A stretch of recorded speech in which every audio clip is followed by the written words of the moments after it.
For over 2 years, we went through probably one of the darkest times in modern history. We were subjugated to draconian lockdowns. We had our rights stripped away from us. It was a very, very dark time in the history of this country. I believe those lockdowns are coming back. We're going to talk about it. It may get my channel taken down, but we're going to talk about this. Let's get shady.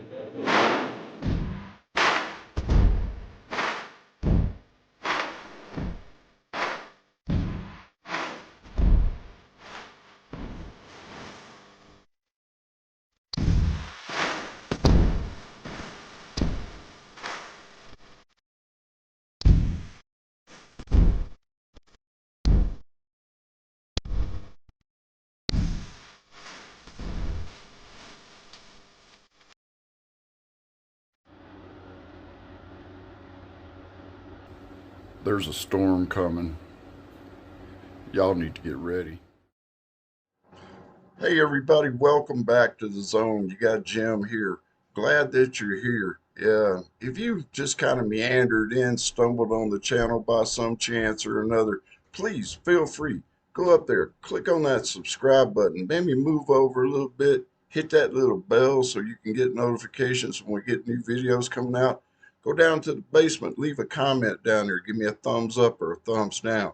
Now, for all my shady folks out there, if I look just a little bit haggard, it's probably because I am, because it's been like Satan himself has tried to stop me from doing this video. But hey, here we are. We're in the new studio, and I'm glad you are here. So, I got up the other morning. I had the day off, and I slept in a little bit. I went to the kitchen. I fixed me a pot of coffee, and when that was done, I took my coffee and went out on the back porch, and off in the distance, I could hear the sound of traffic. There was cars sometimes blowing their horns. You'd hear sirens every once in a while. There was rice burners racing up and down the boulevard.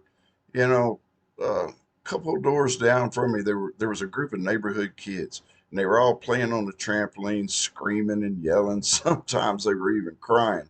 And I thought to myself, maybe tonight me and the wife will go out to dinner. Maybe we'll go see a movie. Just depending on what was going on. Well, I had to go to the store, so later on, I went out and I got my big old gas guzzling carbon emitting pickup truck and headed to the store. On my way, I passed the park, and it was, like I said, it was a nice day. There were a lot of people there. There were people walking the path around the park. There people had their canopies up. They were barbecuing, cooking hot dogs and hamburgers. Kids playing. There was a bunch of younger folks playing frisbee.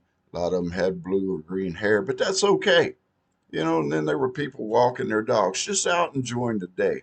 And I thought to myself, this is living. This is life. This is how it's supposed to be. And then I remembered it wasn't that long ago that this was all completely different. It wasn't that long ago that this country was living under a dark, ominous cloud. It was a cloud of fear and anxiety caused by the pandemic. It was a cloud that had been purposely put into place by the government and the powers that be. In the end, it was a plan. It was a plan of instilling fear to cause compliance. It was a plan whose results you can still see today if you pay attention. I mean, if you look, you can see them. The gaslit zombies still wandering around wearing their masks. You'll see one guy riding his bike outside, mask up. One woman riding down the road in her car, completely alone, wearing a mask. They'll walk into a store looking like their doctor's about to go in and perform surgery. They got their mask on. Sometimes they're wearing rubber gloves. They don't necessarily maintain a 6 foot distance, but if they get close to you, you can actually see a little hint of fear in their eyes. You see, the plan was at least partially successful. But why? Why such an insidious plan in the first place? Why would you instill an entire population with fear with such lasting results? Because, as I said earlier, with fear comes compliance. We were told, just do this for 2 weeks to flatten the curve. I'm from down south. I hate that flattening the curve. It's straightening the curve. Just stay 6 feet apart to stop the spread. Wear a mask to protect yourself and others. Don't gather in large groups. I mean, don't go to church. Can't do that. And for God's sakes, don't have family gatherings. Don't have people over for Thanksgiving or Christmas or 4th of July. Stay inside. Don't go to work if you're not essential. And you know what, guys? It has been proven that it was all bullshit. There were people, doctors, scientists, researchers, that from the very beginning of the pandemic told the government that the entire idea of lockdowns would do absolutely nothing to stop the spread of the virus, and it would actually be detrimental to the population. These were people who were basing these statements on data and facts. These were people who had actually done decades of research on the coronaviruses, and these people were ignored. And others, the ones who worked for Fauci and Burke, they were brought to the forefront. These people whose theories had been proven false all along were allowed to influence the government. And so, despite the warnings, the lockdowns were initiated. And we all know what happened from there. I mean, it progressed from masks to lockdowns to mandatory injections of an experimental drug. And if you spoke out against it, you were demonized or you were just plain silenced. I mean, people would say that you believed the economy was more important than saving lives. It was proven that the lockdowns did more to hurt the economy than they did to save lives. But the mainstream media made you out to be Satan himself if you disagreed with the BS that they spewed night after night, day after day, every single time you turned on the television. They would say that if you disagreed, that you just wanted to let it burn until it burned itself out, that you wanted people to die just so it would end quicker, just so we would reach herd immunity. Nobody wanted anybody to die.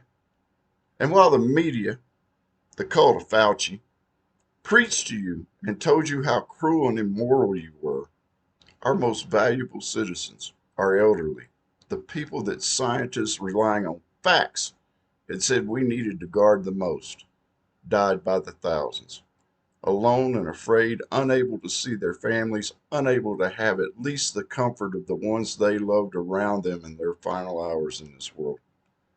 And that same demonization carried right through to the vaccine and the jabs. So we locked down. We closed schools for God's sakes. The group that was least likely to contract the virus were sent home and kept there. Homeschooling? Well, that's no big deal to the rich living in a 5-bedroom house. It's no problem to the non-essential elites who could work from home on their computers for a couple hours a day. But I tell you what, Scooter, for a single mom working 2 jobs to pay the rent, living in a 1 or 2 bedroom apartment with 3 kids, it wasn't that easy. So while the non-essentials, the rich and upper middle class, sat in their lofts, sat in their mansions, eating delivery, playing video games, and watching Netflix, the rest of us suffered. Now, did you get that connection? Besides medical personnel, law enforcement, and a few others, who were the essentials? The essentials were the retailers. They were the delivery people, the cooks, the big box associates.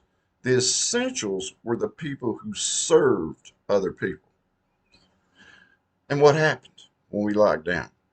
Well, the economy tanked. Our elderly died. Our children were mentally scarred for life. We were exposed constantly to fear and anxiety. Reports of child abuse went through the roof. Domestic violence cases increased significantly.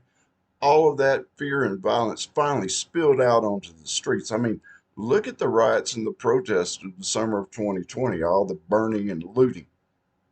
And it kept going until there were enough people, enough rumblings, enough uneasy pushbacks that the government began to ease up. Then we return to something that might be called normal. But it was a test run. It was a social experiment. And in many ways, the powers that be considered it a success. They pushed us as far as they could. They subjugated us as much as they could. And they confirmed what they believed in the first place, that with just the right amount of fear, they could get us to do anything they wanted. And it's not over, Scooter. If you think it's over, you're just about as bad as one of the mask-wearing gaslit zombies I was talking about earlier. They tried it with Omicron, but it was too early. People weren't having it. Then they tried it with monkeypox. That was so damn ridiculous that nobody bought it. Then, I don't know, about 9 months ago, you started hearing the whispers, started hearing the rumors, started hearing the murmurs. Now, I got some videos I'm going to show you. I want you to take a look at them.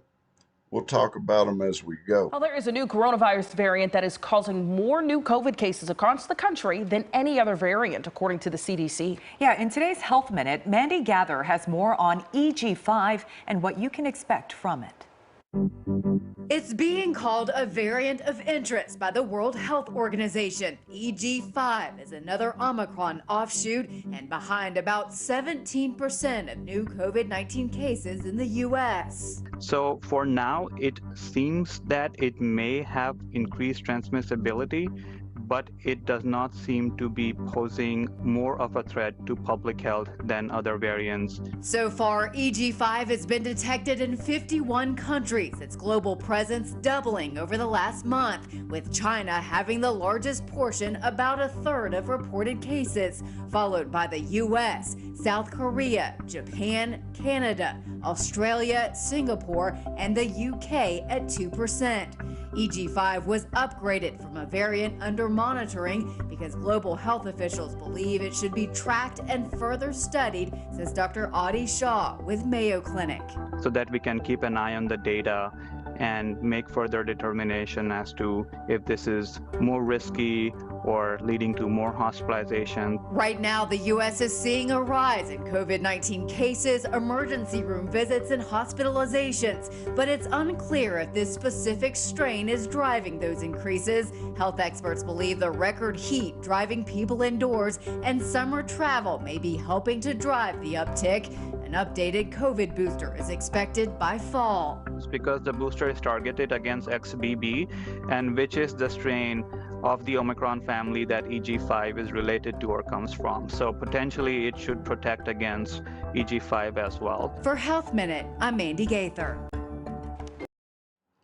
So that video was like 7 months ago. I think it was like a local news station doing it.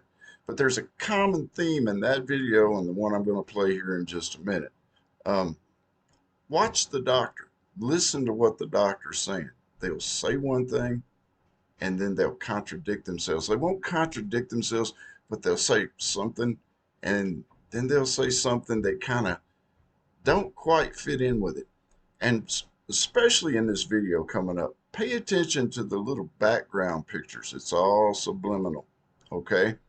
And I'm going to apologize right now for the female broadcaster. This is a CBS News video, and she's a typical, brain dead talking head. Watch this with Dr. Bob. What's going on, Dr. Bob? We've got coronavirus going around again. Tell us more about this EG5 variant. Well, it's a strain of the variant, the Omicron variant. This is a strain, and these strains arrive, as Anne-Marie, as you know, we talked about upregulation and downregulation of the virus. And fortunately, most of the population has immunity, adaptive immunity to this virus, which means their immune systems, our immune systems, recognize the Omicron. And the Omicron, fortunately, has been mild, except that 43% increase in hospital admissions over July, which is of some concern. And secondly, we have wastewater. Remember, we look for the virus in wastewater, right. And in wastewater, the numbers have increased. And if you talk to the pharmacies like Rite Aid, they're seeing more self-testing being sold. Over 50% of their pharmacies are seeing an increase in self-test kits going out. So all of that is an indication that things are beginning to heat up again. Okay, so Dr. Bob, let me ask you this. If you're someone who's been vaccinated, I have. If you're someone who's been infected, I have. Are you going to have an easier time dealing with this new variant if you get it? And can I just add a B part to you? If your infection was the Omicron variant, does that also help? That does help. You have immunity, David, and so do you, Anne Marie. In fact, we all do, because most of us, and I say the great population of the country, has had at least one vaccination. Many, many people have had the boosters, but let's not relax, because elderly people and those who are immunocompromised can still get the Omicron, which can wreak havoc on their immune systems. It all depends on our own immunity. Everybody's immune system, like their fingerprints, is different. So you have to understand that your neighbor may be very, very ill from the Omicron variant, especially the EG5, and you may have no symptoms whatsoever. But the other thing to remember is if you do get the Omicron, you can still get long haul syndrome, which you remember is fatigue, brain fog, loss of taste, loss of smell. Some of my patients have paralysis over an extended period of time of their arms or their legs. So this is serious stuff. So the World Health Organization labeled this new variant, EG5, a variant of interest. What does that labeling sort of really mean in real life? It means it's being watched. It's not a variant of concern. There's always a possibility, especially with us clustering in air-conditioned rooms during the summer because of the heat, there's always that possibility that a new variant, which is deadly, will arise. Now, we all remember the Delta variant back in 2020, which wreaked havoc, and our emergency rooms couldn't handle, and the ICUs couldn't handle the numbers of patients. That's always a possibility going forward, but I doubt it's going to happen, only because all of us have herd immunity, plus we've all been vaccinated for the most part. So, Dr. Bob, you talk about herd immunity. It's a great segue to my next question. Is your warning to us today along the lines of a warning we would do as we get into flu? Right? Is this sort of the common flu, the common COVID, nothing to panic over, something to keep in mind as we move forward? It's something to keep in mind because, as fall comes into the country, autumn, we get the common cold, which is also a coronavirus, not to be confused with COVID. But we've got to be careful, and I presume that's why the kit sales, the self-testing kits, are increasing in number, because people are concerned. I know here in our clinics, when somebody comes in with a slight fever and sniffles, which could be a common cold, we get very nervous. Everybody puts on a mask. We start washing our hands, and we prohibit the patient from any contact with any other patients. So we've got to have that extra note of caution, because it's not like it was in 2018 where everybody got a cold and nobody worried about anything. Right now, nobody's wearing masks that I can see. People are hoarding together in gatherings, parties, all sorts of things. So yes, we have to be careful. Again, it's not of concern, but it's to be observed and watched. Okay. So I have a confession. I got booster fatigue. I got 3 boosters, then I ended up getting the coronavirus. And I figure that's like 4 times the exposure. Did you have a mild experience once you got it? Yeah. I'm definitely, I'm into it. I'm into it. Yeah. But now we're hearing about the possibility of new vaccines, right? And we were kind of told that, the protocol may be in the future something like a flu vaccine, where you got to get it, every season. Yeah. So apparently there are new vaccines that should be available this fall season. What can you tell us about, what to expect, what the developments might be, if there are any new developments? Well, I know there are vaccines in development against the ARN or EG5 variant of the Omicron strain.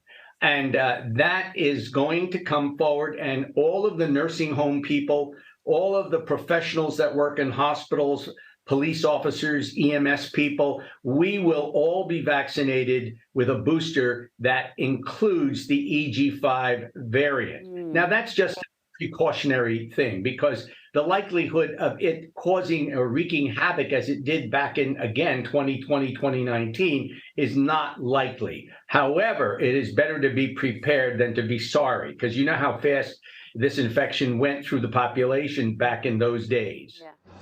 Okay, I I cut it off. I couldn't stand the lady meowing like a cat in heat over Dr. Bob after he got done talking to her because she's like, "Oh, Dr. Bob, I got a confession to make. I took the jab, then I took the other jab, then I had 3 booster jabs, and I still got corona." She basically just told us how worthless the vaccines were right there.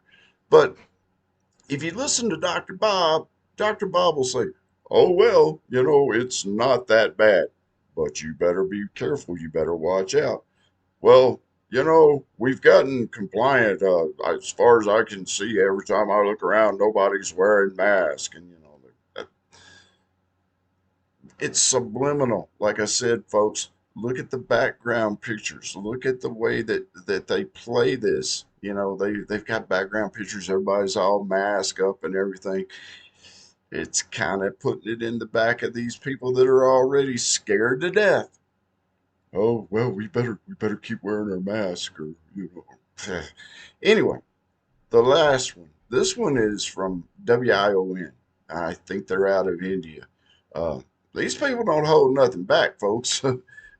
But it's still sort of kind of the same fear factor And kind of here's thing. something else that's not ending soon: the pandemic.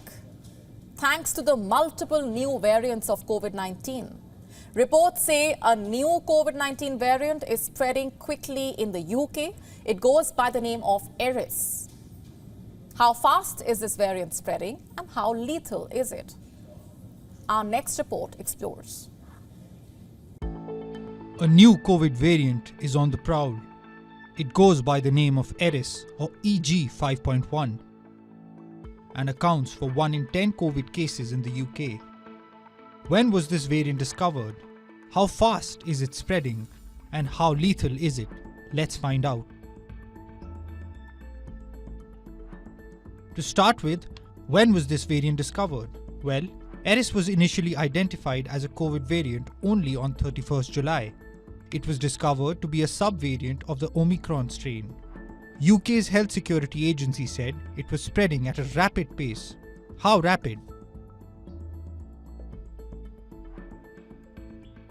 What is the transmissibility rate of the variant? Well, not many details are available about the transmission rate of Eris. But if we go by the surge in COVID cases and hospital admissions in the UK, they indicate that sitting back calmly won't really help. Just like other COVID variants, this one too is likely to infect many. According to reports, in the week beginning July 10th, approximately 11.8 of UK sequences were identified as Eris. The data from August indicates that this figure has climbed to a worrisome 14.6% of all cases. What about symptoms? Are we seeing a change in symptoms? Not really. So far, there have been no reports of new symptoms. Experts say Eris 2 has inherited the symptoms of previous strains, like runny nose, headache, fatigue, sneezing, and sore throat. And the most important question of them all, what is driving the surge in cases? The first reason is bad weather. Due to the heat, many people are staying indoors, and due to less air circulation inside the homes, people are ending up catching respiratory infections easily. In some cases, these infections make them more susceptible to catching COVID-19. The second reason is the waning immunity from COVID vaccines. Experts say taking COVID vaccines and booster shots can strengthen immunity in people. And in case you're down with it, be isolated. Get tested and maintain proper hygiene. Well, the last 2 videos were a little bit more recent than the first one. And I think the guy in the last one from WION, he kind of got something just a little off. He said that the virus was discovered on July the 31st. That's when the virus got upgraded, was July the 31st. But I think you can see how these people are talking out of both sides of their heads here, how they're playing us, how it's gradually building up. And there's a lot of them that are saying, "Oh well, there's nothing to worry about." I mean, yeah, it's a lot more. You can catch it a lot easier, but it's not as bad. You got all these symptoms, but at least you can still smell and taste. They're talking out of both sides of their heads, but they are gradually playing with your head. They're building this up. They're getting ready. This is what, August right now? I can promise you, folks, I can promise you that by spring or summer this time next year, we will be under lockdowns. I mean, next year is an election year, you know, and if it's not this, they're going to come up with something else. I mean, they have got us in this state of constant head on a swivel fear, watching out for this, or at least they do some people. And you know, another thing, another alternative to this is like the boy that cried wolf. I mean, in my last video, I talked about how the Chinese had been setting up a lab in California, and they were experimenting with coronavirus. They had bioengineered mice that could carry and transmit the coronavirus to humans. What if there actually is a bio attack on our country? Is anybody going to believe it? Is anybody going to actually trust these people? No. They have broken our trust. They have pushed us to the extreme where there's a huge amount of us who we don't trust them. We don't believe what they say, you know. Um, and if all else fails, folks, they've still got climate change that they can fall back on. How many times did they say in those videos, well, there's a lot of this is going on because people are gathering inside under the air conditioning, and they're staying, indoors. Well, what the hell do you do in the wintertime? You stay indoors to stay warm. There you have it. Look, guys, I appreciate y'all stopping by. So like I said, um, this has been a challenge, and I'm really hoping that the third time's a charm on this, and this actually goes. And if it does, then I hope you enjoyed the video. Hope it makes you think a little bit. Till the next time, y'all take care of each other. God bless. Stay shady.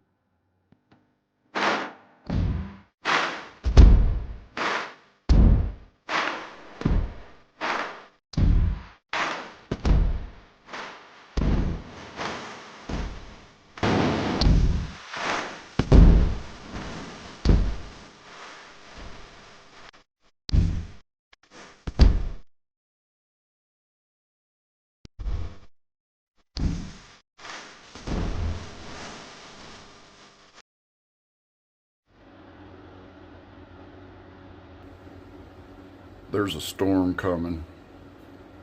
Y'all need to get ready.